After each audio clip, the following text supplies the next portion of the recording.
Hey, welcome back. Time to raise a glass to more than 3 decades of hard work and dedication here on this Wine Wednesday. Shea Wine Cellars, in the heart of the Dundee-Newburgh wine country, just put the finishing touches on their 30th harvest. Yeah, that's not the only thing to get excited about. There's also a new winemaker to celebrate at Shea. We've got winemaker Rachel Silkowski here, along with general manager Peter Shea. Good morning to you both. Morning. Good morning. Great to have you here. Thank you for having us. Well, Peter, I want to start with you. The vineyard was planted 35 years ago. I mean, this is something you literally grew up with. How does it feel to be celebrating all these decades of fantastic Oregon wine? Yeah, it's great. It's 35 years. It's hard to believe that our first harvest was back in 1991.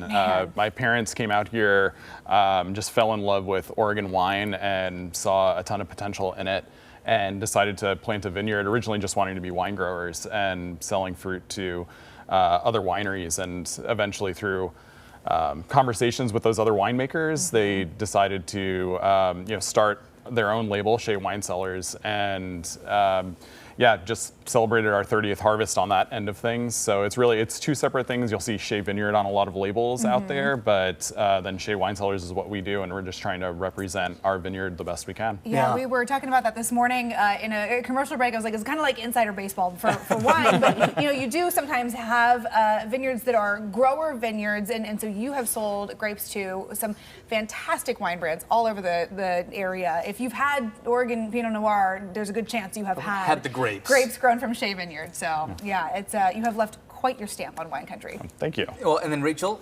congratulations. Thank you. Welcome to the Shea family here. What's it been like to take over the reins as the winemaker? Of course, very nerve-wracking because it is, as you said, like Shea is a really well-known site, and it's a huge responsibility. I'm very honored to have the title. The predecessors before me have been incredible winemakers, so to be kind of handed over the reins is an incredible honor and an incredible pressure. But I've been there for about 6 months now and just finished my first harvest as winemaker, and incredibly excited to work with that fruit and work on that property and be part of its history for however long, just to be part of it. Yeah. Well, you came to Shea by way of a smaller family production in California. So I'm curious, what about Oregon winemaking are you looking forward to? How is that going to kind of shape your style? I did study at Oregon State, actually, so it's kind of like a homecoming to Oregon. All right. And yeah, my first job in wine, I was just an intern, and I actually worked with Shea Fruit in 2008. That's how long I've kind of been aware of the property. It's been on my radar. And I was working in California for about 10 years, made it back up to Oregon to work at another winery in Dundee, and they were also purchasing a lot of fruit from Shea. And so when the position of winemaker opened up, it felt like a really natural transition.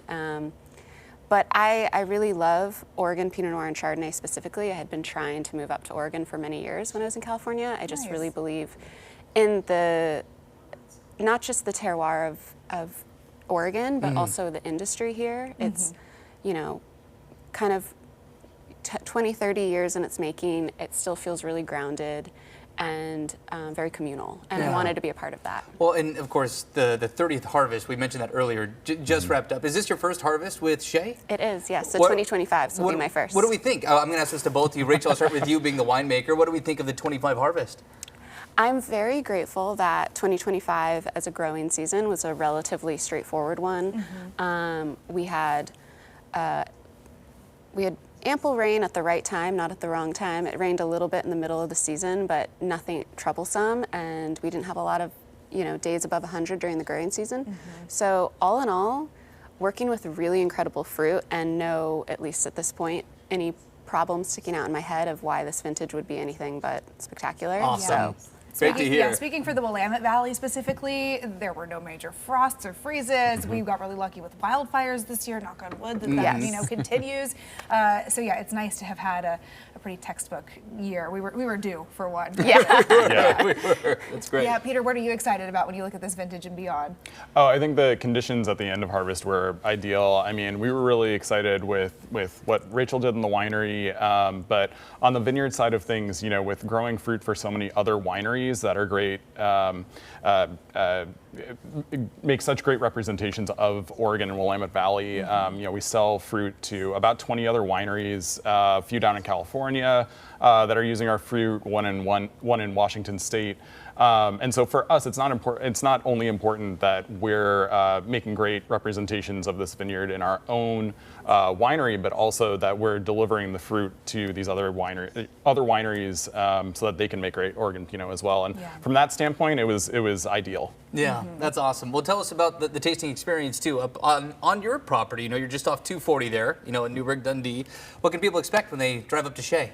Yeah, so with what we're doing in our tasting room is it's all by appointment. We're trying to focus on what we do in the vineyard and what makes this site so special. And so we go through a series of our wines where it explores different parts of the vineyard, parts of the winemaking process, and really share the story of what makes, again, Shea Vineyard a place that so many great winemakers want to work with. Yeah. And so for a vineyard that has this reputation in the valley, we really want to share that with other people. We're stewards of this piece of land.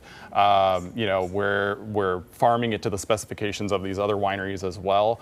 All of our vineyard practices are live certified, sustainable. We're salmon safe certified, and so we want to share everything that we're doing with the people who come in, and hopefully you walk away with an even better understanding of what makes Oregon wine in general so special. Yeah, great wine and a great story. You did a great job of it. Cheers to the next 30 years. Yes. Thank you both. Thank you. Great to talk to you both. Great to have you this morning. Thank you. If you want to learn more about Shea Vineyard or booking an appointment to taste at Shea Wine Cellars, you can find much more when you check out the story on coin.com.